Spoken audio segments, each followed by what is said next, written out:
Students, आज के इस वीडियो में हम बात करेंगे किसी पैरेलल प्लेट कैपेसिटर की एनर्जी के बारे में। किसी पैरेलल प्लेट कैपेसिटर में कितनी एनर्जी हम लोग स्टोर कर सकते हैं अगर वो फुली चार्ज्ड हो तो।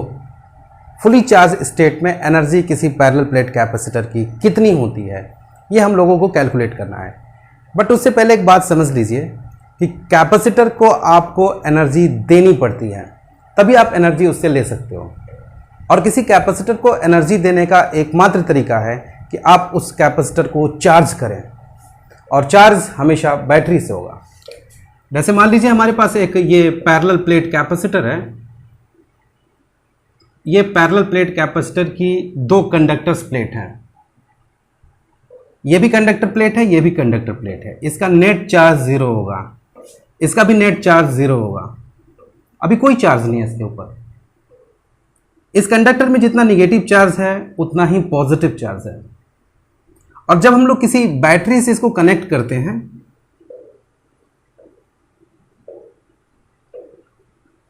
मान लेते हैं कि V वोल्ट की बैटरी से हमने इसको कनेक्ट कर दिया, तो एक बैटरी क्या करती है, इस कंडक्टर के निगेटिव चार्ज को मूव करा करके इस कंडक्टर तक पहुंचाती है। और इस कंडक्टर के निगेटिव चार्ज को बैटरी कब तक मूव कराएगी, जब तक कि इन दोनों प्लेट्स के बीच में पोटेंशियल डिफरेंस वही ना हो जाए जो इस बैटरी के दोनों टर्मिनल्स के बीच का पोटेंशियल डिफरेंस है। जो सबसे ध्यान देने लायक बात है कि इस बैटरी ने कोई चार्ज प्रोड्यूस नहीं किया है, कोई चार्ज इस बैटरी ने कैपेसिटर को दिया नहीं है, बल्कि चार्जेस का केवल रीडिस्ट्रीब्यूशन कर दिया है। इस प्लेट पर दोनों ही टाइप्स के चार्जेस थे, निगेटिव और पॉजिटिव दोनों ही। बैटरी ने बस इसके निगेटिव चार्ज को मूव करके यहां तक पहुंचाया है। और बैटरी ऐसा कब तक करेगी, चार्जेस को कब तक मूव करा करके एक प्लेट से दूसरे प्लेट तक पहुंचाएगी? उसका आंसर है कि जब तक कि पोटेंशियल डिफरेंस बैटरी के दोनों टर्मिनल्स के बीच में जो है, ठीक वही पोटेंशियल डिफरेंस कैपेसिटर के दोनों कंडक्टर्स के बीच में ना हो जाए, तब तक पहुंचाएगी। और एक बार जब पोटेंशियल डिफरेंस इक्वल हो जाता है तो बैटरी किसी कैपेसिटर को चार्ज करना बंद कर देती है, और हम लोग कहते हैं कि कैपेसिटर फुली चार्ज्ड है। और इस प्रोसेस में बैटरी जितना वर्क करती है, that work stored in the form of potential energy in capacitor, and this is the energy of the capacitor. और एक और पॉइंट वाली बात कि एनर्जी दोनों प्लेटों के बीच में जो इलेक्ट्रिक फील्ड आता है, उस इलेक्ट्रिक फील्ड में स्टोर रहती है, कैपेसिटर की प्लेट्स पर नहीं रहती है। बल्कि प्लेट्स के बीच में जो इलेक्ट्रिक फील्ड आ रही है, उस इलेक्ट्रिक फील्ड में पोटेंशियल एनर्जी स्टोर रहती है। कैपेसिटर को चार्ज करने का तरीका यह है कि हम बैटरी यूज करेंगे, बट बिना बैटरी के जरा कंसिडर करने की कोशिश की जाए कि क्या किसी कैपेसिटर को चार्ज किया जा सकता है कि नहीं। इसका जवाब है चार्ज नहीं किया जा सकता है। बट अगर किसी कैपेसिटर की एनर्जी हमें निकालनी है कि कोई कैपेसिटर अगर फुली चार्ज्ड है तो उसकी एनर्जी कितनी होगी, तो इसके लिए एक आइडिया है।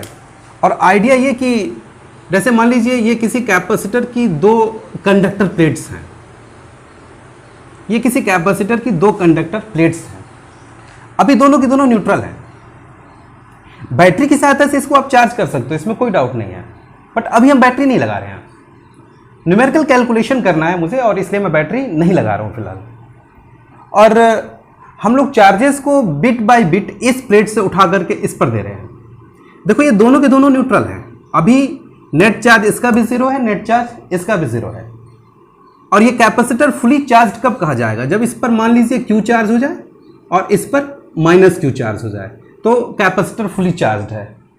और जब फुली चार्ज है तो उस समय पोटेंशियल डिफरेंस V, ये पोटेंशियल डिफरेंस डिपेंड करता है कि कितना चार्ज है इन प्लेट्स पर।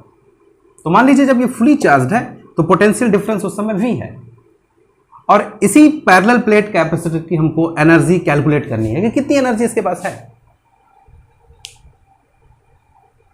तो इसकी एनर्जी किस तरह से डिफाइंड होगी, जरा उस पर ध्यान दीजिएगा। जब इस पर कोई चार्ज नहीं है, इस पर कोई चार्ज नहीं है, और फिर अब चार्ज है,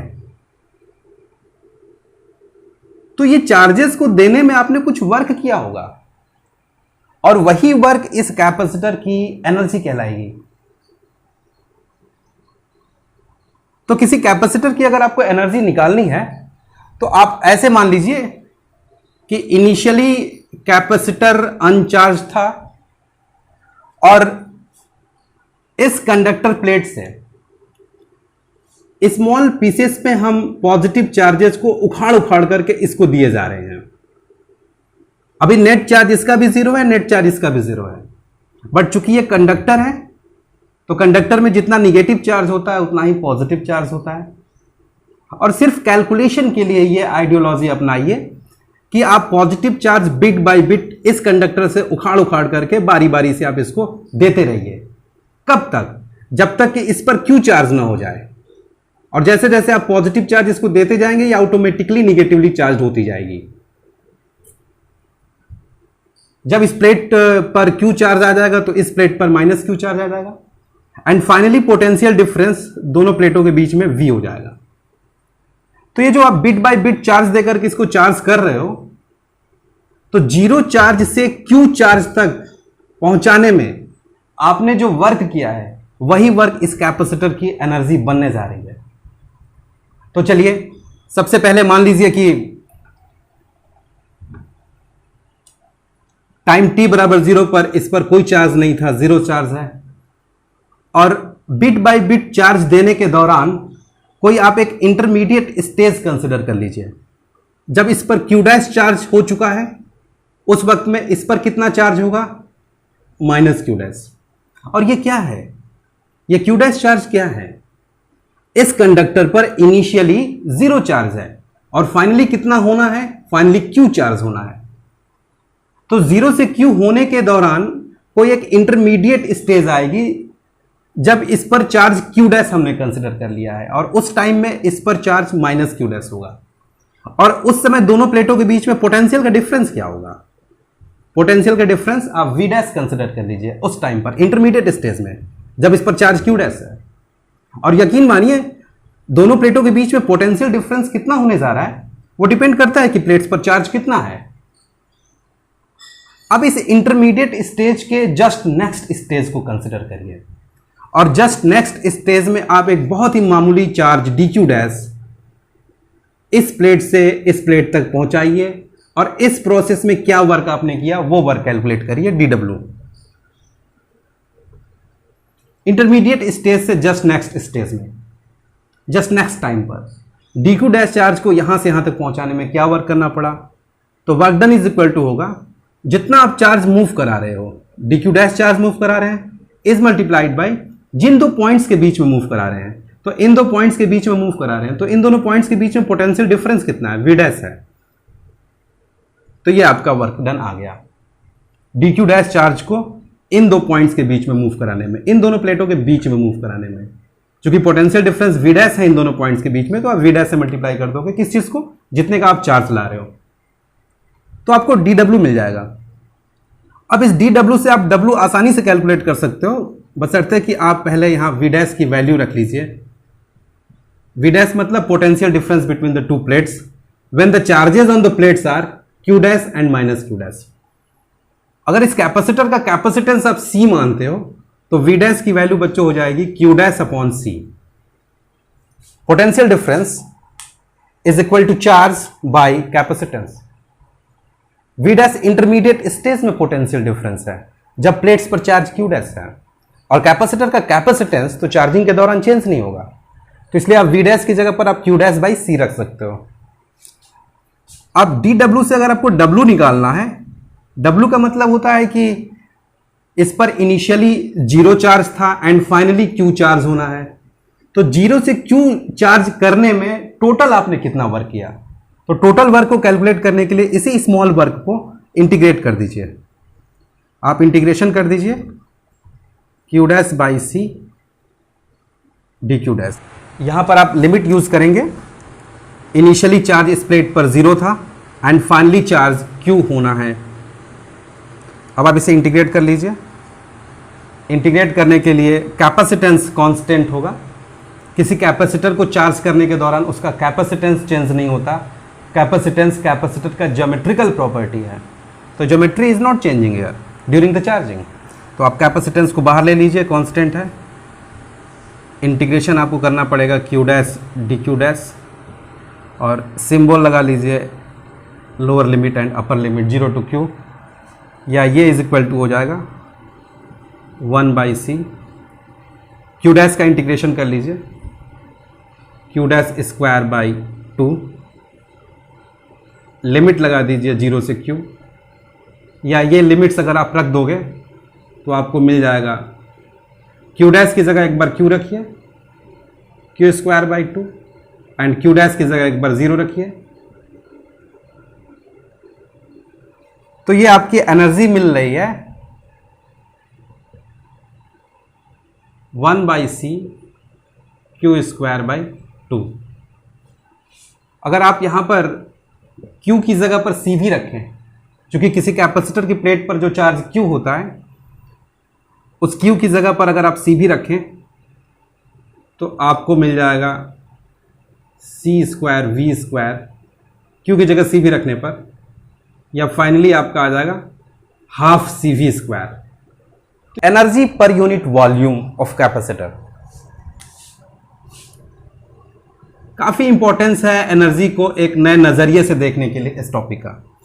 energy per unit volume of capacitor, energy per unit volume का इंपॉर्टेंस इसलिए बढ़ जाता है क्योंकि एनर्जी कैपेसिटर की दोनों प्लेटों पर स्टोर होती ही नहीं है। कैपेसिटर के दोनों प्लेट्स के बीच में जो स्पेस है, जो वॉल्यूम है, उस वॉल्यूम में एनर्जी स्टोर होती है, और इसलिए इसके बाद का इंपॉर्टेंस बढ़ रहा है कि आखिर यूनिट वॉल्यूम में कितनी एनर्जी स्टोर है। अगर कैपेसिटर के प्लेट्स पर एनर्जी स्टोर होता तो इस किसी टॉपिक का कोई जरूरत ही नहीं पड़ता, but energy is storing inside the space between the two plates of the capacitor. तो आखिर हम जानना चाहेंगे कि यूनिट वॉल्यूम में एनर्जी आखिर कितनी स्टोर हो पा रही है।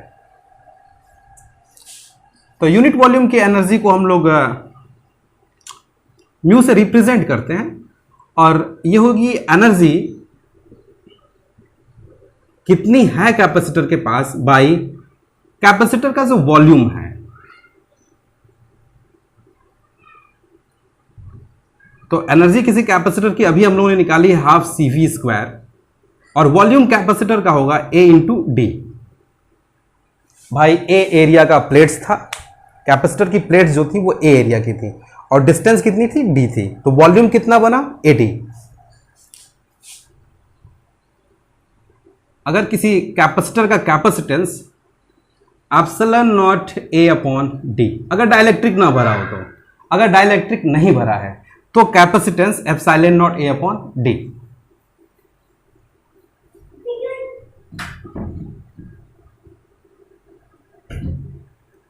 आप यहां पर a से a को कैंसिल कर सकते हैं।